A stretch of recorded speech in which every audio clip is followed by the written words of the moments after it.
Florist shops across the metro are slammed this morning, and they're taking a lot of last-minute orders to get hundreds, if not thousands, of arrangements ready for delivery. Sarah Hollenbeck is at the House of Flowers in Kansas City this morning, where the employees, they have to be up bright and early because I'm sure they are very busy, Sarah.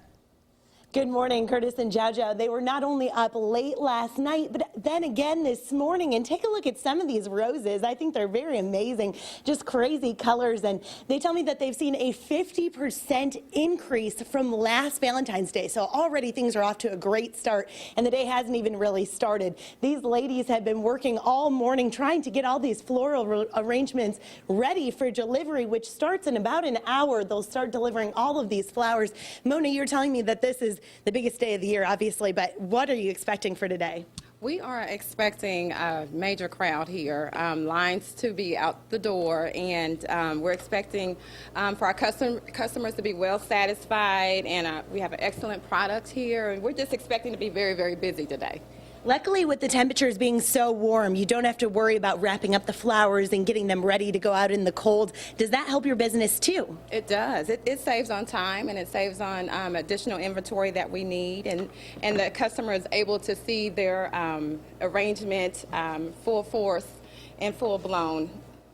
To know that you've had 50% increase in the number of orders, you must be ecstatic to know that things are on the rise. People are finally spending again. Yes, and it's really, really good because our customers now have that discretionary cash, and which makes it very, very good for our business, and good for the customers, and good for the community. Thank you very much. Live from the House of Flowers in Kansas City, Sarah Hollenbeck, 41 Action News. Hey, Sarah, that's really neat. Could you ask the florist? I've always wanted to know, what are the colors? What do the colors mean for the roses again, like the red, the yellow, Sure. the pink, all that stuff? Sure. Could you describe what the different colors mean for each rose?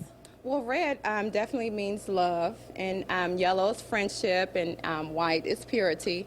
And those are our three basic colors. We do have some very, very fun colors this year. We're offering the rainbow color as well as the blue rose.